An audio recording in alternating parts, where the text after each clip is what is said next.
भारत गौरव आचार्य श्री पुलक सागर जी गुरुदेव के प्रवचन और लेटेस्ट धार्मिक भजन व कार्यक्रम निशुल्क देखने व सुनने के लिए हमारे YouTube चैनल जीन शरणम मीडिया को आज ही सब्सक्राइब करें और सबसे पहले देखने के लिए बेल आइकन पर क्लिक जरूर करें।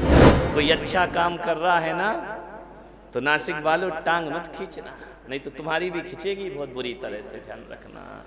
किसी की जय जयकार में जय जयकार मिलाओगे तो एक दिन तुम्हारी भी जय जयकार शुरू हो जाया करेगी। किसी की ऊंचाइयों से ईर्ष्या मत करो, किसी के अच्छे कामों से जलन मत करो। कोई आदमी ऊपर उठ रहा है तो उसे नीचे गिराने का प्रयास मत करो। जो व्यक्ति ऐसे काम करता है उसे जीवन के सम्मान और ऊंचाइयां प्राप्त नहीं हो। ध्यान रखना, ईर्ष्या मत करो किसी की प्रभावना से, जलन मत करो किसी के पुण्य से। अरे जब किसी का नाम आकाश की ऊंचाइयों पर जाए ना तो उससे ईर्ष्या मत करना, उससे ये कहना कि तूने जैसा पुण्य कमाया एक दिन मैं भी ऐसा पुण्य कमाऊंगा और मैं भी तेरे जैसे ऊंचाइयों को प्राप्त। ये संकल्प लो, वह तो ठीक है। ईर्ष्या करो वह आदमी के जीवन के पतन के कारण हुआ करते। जलो मत किसी की प्रशंसा से, हमें प्रशंसा बर्दाश्त नहीं होती, सब हो जाती है। इतना ही कह दो कि किसी सास से कि तुम्हारी दूसरे नंबर की बहू बहुत अच्छी है, अब सारी कुंडली निकाल देगी वो सास बैठी बैठी। अरे काय की अच्छी, हम जानते तुमको क्या है, 2 मिनट को क्या मिले, बहुत अच्छी बहू, हम भुगत रहे हैं। अरे बाप रे, ध्यान रखना। किसी की किसी आदमी का चरित्र पता करना है ना तो बाजू वाली से उसकी प्रशंसा करो, उसकी पूरी हकीकत वो सामने निकाल करके।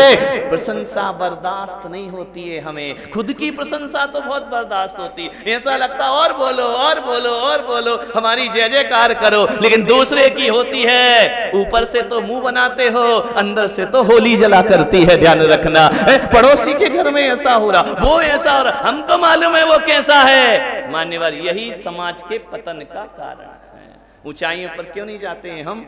ईर्ष्या करते हैं। यदि मैं अपने प्रवचन में धनपति की बुराई करूं ना कि धन बेकार चीज है, धन बेकार है, परिग्रह पाप है, धनपति नरक जाएगा, सारे गरीब ताली बजाएंगे, इतनी जोर से बजाएंगे। इसलिए नहीं कि धन बुरा है, इसलिए कि उन्हें धनपति से ईर्ष्या है। ध्यान रखना, धन बुरा होता तो गरीब को अभी 100 का नोट मिल जाए, 1000 का फट से उठा के रख लेगा। क्यों रे, अभी तो ताली बजा रहा था, रास्ते में नोट क्यों उठाने लगा? पैसा तो सबको चाहिए, लेकिन जिसे पैसा नहीं मिलता है ना वो पैसे वालों से ईर्ष्या किया करता है, वो छल किया करता है, उनके प्रति उसके अंदर द्वेष भाव हुआ करता है। और द्वेष भाव ही इसका होता है कि तूने इतना कमाया और मैं कुछ भी नहीं कमा पाए। ईर्ष्या मत करो, ईर्ष्या मत करो किसी के यश से, ईर्ष्या मत करो किसी की ख्याति से, ईर्ष्या मत करो किसी की ऊंचाइयों से। जीवन ऊंचा ऐसे नहीं बनाता। नाभिराय की बहुत प्रशंसा हो रही।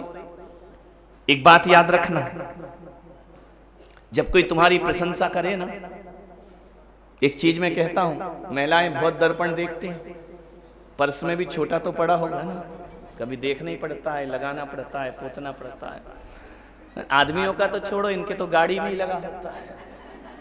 एक लड़का मैंने देखा कि बाजू में गाड़ी खड़ी हुई थी, यूं कांच मोड़ा, यूं हेयर स्टाइल, ये और ये दिपटाप। मैंने कहा क्यों रे तेरी गाड़ी है? बोले नहीं गाड़ी नहीं है, आईना देख रहा हूँ, क्या दिक्कत है? विचार करो, आदमी को आईना तो देखना ही देखना है। मंदिरों में दर्पण लगाओ, वो दर्पण होता है अंतर्मुखी होने का, लेकिन आदमी हेयर स्टाइल देखता है मंदिर में जाकर। और हेयर स्टाइल भी ऐसी है आजकल की, मैं तो हैरान हो जाता हूँ लड़कों की कटिंग देख करके। इधर से सांप, इधर से सांप, इधर से पूरा सांप, इधर इधर बाल है। ऐसा लगता है ये हाईवे का फ्लाईओवर है, बाडू में सर्विस लाइन चली जा रही है। ध्यान रखना, ऐसे उल्टे सीधे बाल कटा रहे हैं। ध्यान रखना, जो फिल्मों में देख लिया वही हमारा होना चाहिए, चाहे तुम पर सूट करे या ना करे। विचार करो, पहले के जमाने में थोड़ी कटिंग बिगड़ जाए तो आदमी रोता था, नाई को गालियां बकता था। आज तो जितनी बिगड़ी उतना फैशन।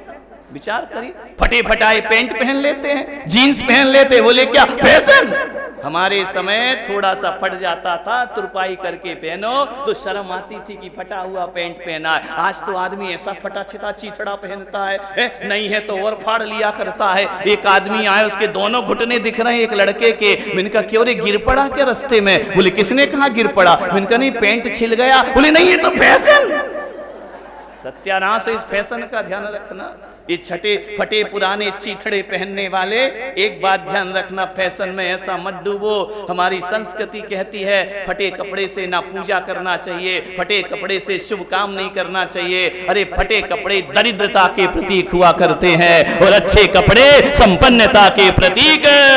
ऐसे ऐसे कपड़े पहने जा रहे हैं। पहले कपड़े पहने जाते थे शरीर ढांकने के लिए, अब पहने जाते हैं शरीर दिखाने के लिए। ध्यान रखना, एक ऐसी दरिद्रता विचारों की हमने पाल ली है। ऐसी फैशन में मत डूबिए। नाभि राय की बड़ी प्रशंसा हुई। आप दर्पण देखते हैं, दर्पण जरूर देखा करो, मेरा विरोध नहीं है। और ये मत सोचना कि मैं मना कर रहा हूं कि दर्पण मत देखो, जरूर दर्पण देखो, एक बार नहीं 10 बार देखो। आपसे भी कहूंगा आईना जरूर देखा करो, लेकिन ऐसे हो तुम लोग कि देखते कम हो, लोगों को दिखाते ज्यादा हो। ध्यान रखना, मैं तुझे दर्पण दिखा रहा हूं, दर्पण देखो, आईना। क्या हुआ अंकल जी? नहीं कुछ हो गया तो मैं रुक जाता। चलने दो जो चल रहा है, सुनाई दे रहा ना सबको, ठीक है, अब जो चल रहा चलने दो, रुकावट के लिए खेद मत बनो। दर्पण जरूर देखो। मैं बहू से कहूंगा, बेटियों से कहूंगा, महिलाओं से कहूंगा, बुजुर्गों से कहूंगा, यदि आप दिन में 10 बार दर्पण देखते हो तो पुलक सार के कहने से 25 बार दर्पण देखना। मैं विरोध नहीं करूंगा, लेकिन मैं आपसे एक निवेदन कर रहा हूं बड़ी विनम्रता के साथ। जो महिला बहुत सुंदर है ना, वो भी दर्पण देखे, और जो कुरूप है वह भी दर्पण देखे। मैं कहता हूं जो सुंदर है वो 10 बार देखे, और जो कुरूप है वो 20 बार देखे। और जब भी दर्पण देखो तो एक चीज देखना, सुंदर महिला, सुंदर आदमी यदि दर्पण देखे तो ये देखना कि जितना सुंदर मैं हूं उतना सुंदर मेरा व्यवहार है या नहीं है, उतना सुंदर मेरा चरित्र है या नहीं है। और नहीं है तो आज से मुझे अपना व्यवहार अच्छा बनाना चाहिए। चेहरे की सुंदरता से कोई सुंदर नहीं हुआ करता है। एक चेहरे की सुंदरता कितनी देर सुंदर लगती है।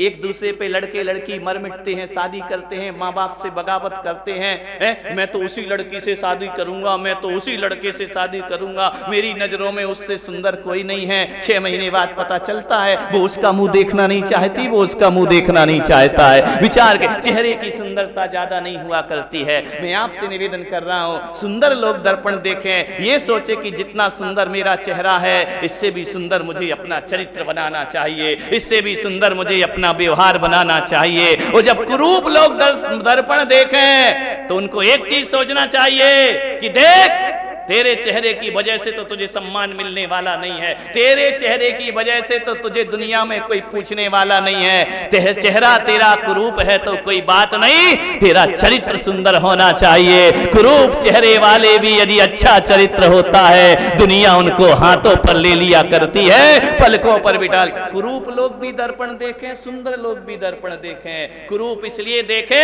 कि चेहरे से तुझे कुछ मिलने वाला नहीं है, जो कुछ मिलेगा वो तेरे चरित्र से तुझको प्राप्त।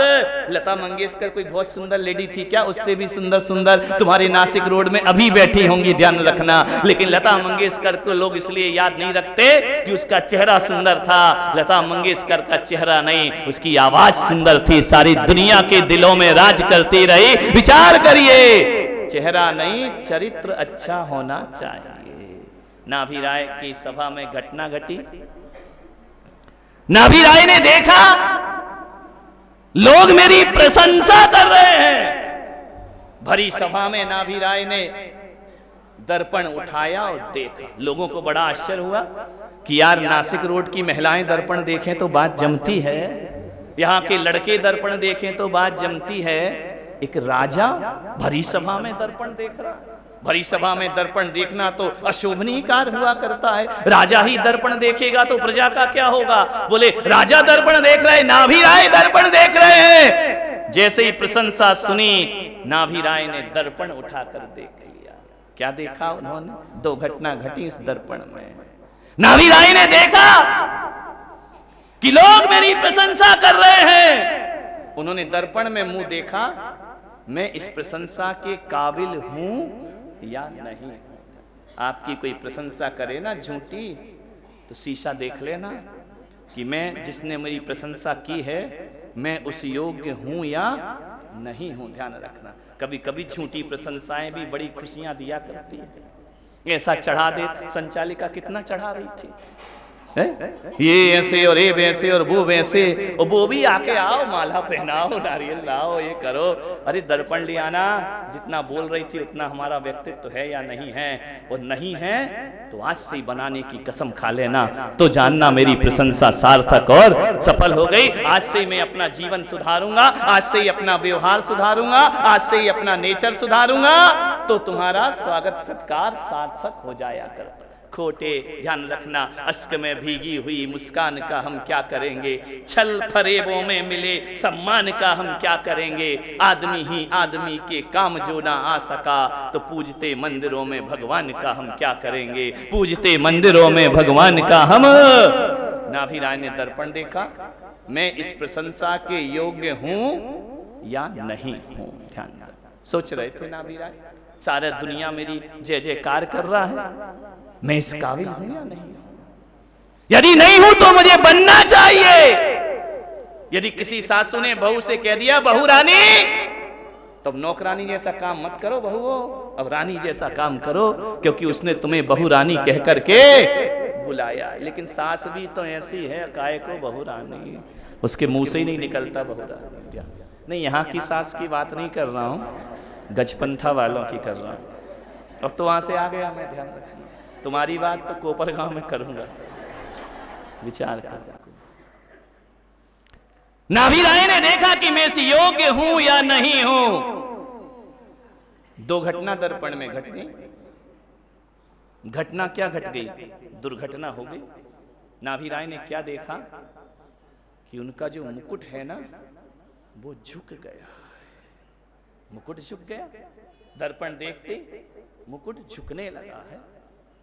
नाभि राय ने सोचा कि मुकुट झुक रहा है, इसका मतलब यह है कि अब सत्ता के दिन खत्म हुए, वो सत्य के दिन चालू हो गए। दर्पण से शिक्षा ले ली, दर्पण से ज्ञान ले लिया, दर्पण से बोध ले लिया। नाभि राय ने कहा कि अब मुझे घर में नहीं रहना चाहिए, अब मुझे संसार में नहीं रहना चाहिए, मेरा मुकुट झुक गया। इसका मतलब है अब ये मुकुट मुझे अपने पुत्र के शीश पर रखकर संन्यास के मार्ग पर चले जाना चाहिए। ध्यान रखना, नाभि राय को एक बोध मिल गया, नाभि राय को एक सत्य मिल गया कि अब मुझे सत्ता के दिन छोड़कर सत्य की तरफ बढ़ना चाहिए। ध्यान रखना, बचपन जो होता है वो ज्ञानार्जन के लिए होता है, जवानी जो होती है वो धन अर्जन के लिए होती है, और बुढ़ापा जो होता है वो पुण्य अर्जन के लिए हुआ करता है। जो अपने जीवन का संविधान ऐसा बना लेता है उसका मनुष्य होना सार्थक हो जाता है। जवानी बचपन में बहुत ज्ञान प्राप्त करो, जवानी में बहुत धन का अर्जन करो, और बुढ़ापे में धन को भी छोड़ो और पुण्य का अर्जन करो, क्योंकि ये जीवन ही नहीं, आने वाला एक जीवन और हमें आनंद के साथ जीना। बुढ़ापे में पुण्य अर्जन करो,